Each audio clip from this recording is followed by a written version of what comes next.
Salut, c'est le leader Cédric. Je suis chef d'entreprise, coach en développement personnel, motivateur chrétien et auteur. Je fais cette courte vidéo notamment pour encourager les personnes ici à s'adapter au changement qui est en train d'arriver. Quelques nouvelles très importantes qu'il faut saisir pour ceux et celles qui aimeraient notamment transformer leur vie financière cette année 2021. Nous sommes la première année d'une décennie. Et si vous voulez remonter un peu les choses, vous allez voir qu'à chaque nouvelle décennie, il y a un changement radical qui se tient et qui prend forme. Toutes les nouvelles décennies, toutes les premières années. Vous pouvez voir ainsi le 2001, par exemple. Vous pouvez voir 1991. Je vous envoie ainsi à partir faire des recherches et vous allez vous-même vous rendre compte. Je fais cette vidéo notamment pour vous donner les grands changements qui en train de se produire par rapport notamment au Bitcoin et à la nouvelle forme d'économie. Alors, il y a des nouvelles tellement extraordinaires qui viennent de partout. Vous allez voir au Canada, il y a ce qu'on appelle les ETF, un fonds d'investissement qui a créé notamment un ETF et qui a été validé par l'Agence de régulation des marchés du Canada. Qu'est-ce que veut dire un ETF? Je vais prendre ça en langage simple. C'est un instrument financier qui permet ici de pouvoir investir dans un domaine d'activité ou dans un secteur, un très grand secteur d'activité. Je peux prendre ainsi l'agriculture par exemple. Dans l'agriculture, il y a la tomate, il y a la patate, il y a tout ça dedans. Mais comme vous ne pouvez pas investir dans chaque entreprise qui font dans la tomate, qui font dans les patates, qui font dans tout cela, on crée notamment un ETF qui concentre en fait directement tous ces éléments. En telle sorte que lorsque vous investissez au travers d'un ETF, vous investissez ici comme ça dans un domaine, comme je pourrais dire, pris comme un exemple, l'agriculture.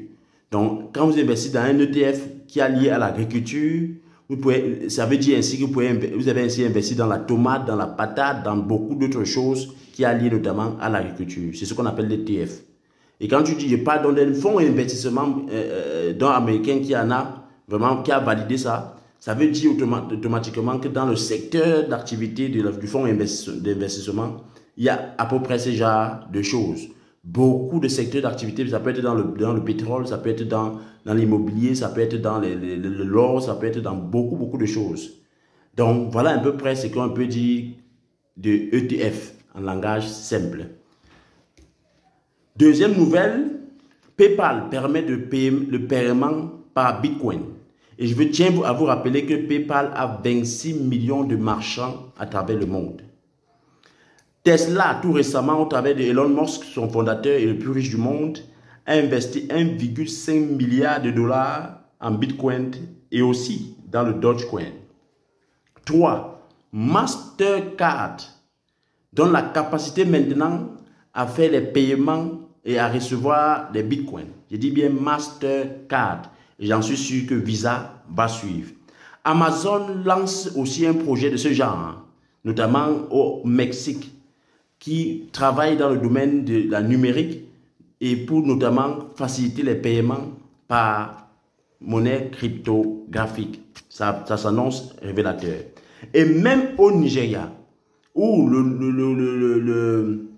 je pourrais dire la Banque centrale a interdit notamment récemment les crypto-monnaies.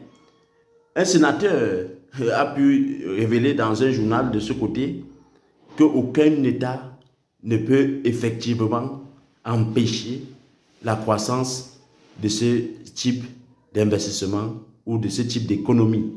Et c'est pour cela notamment que le Naira en train de perdre une valeur exceptionnelle, extraordinaire.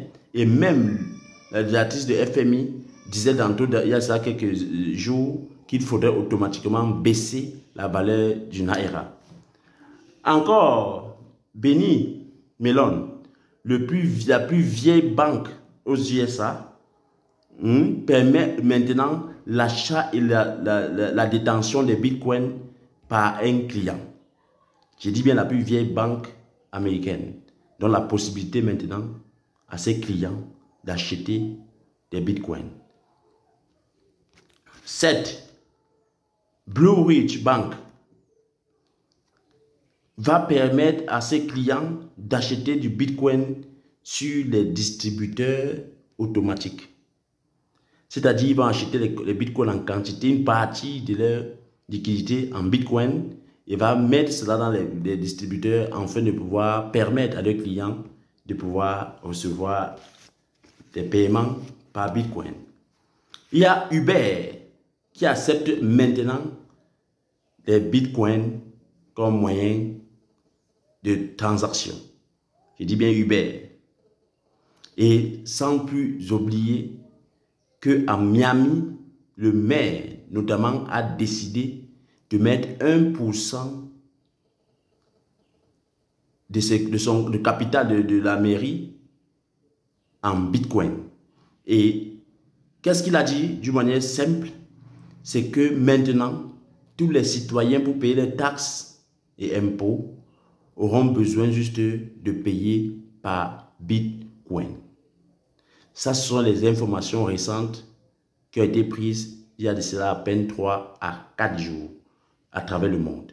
Je vous dis, les choses vont bouger cette année. N'oubliez pas la valeur du bitcoin qui est déjà montée. Positionnez-vous.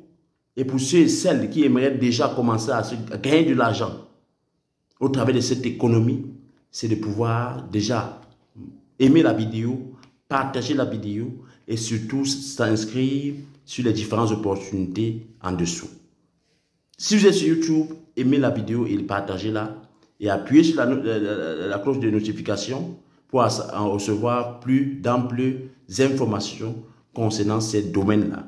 Et si vous êtes sur Facebook, aimez la vidéo et partagez-la afin que quiconque autour de vous puisse prendre connaissance de ce changement, ce bouleversement radical qui est en train de se produire. Alors, merci d'avoir suivi cette vidéo. À la prochaine, c'est le leader Cédric Thiema. Merci. Ciao, ciao, bye bye.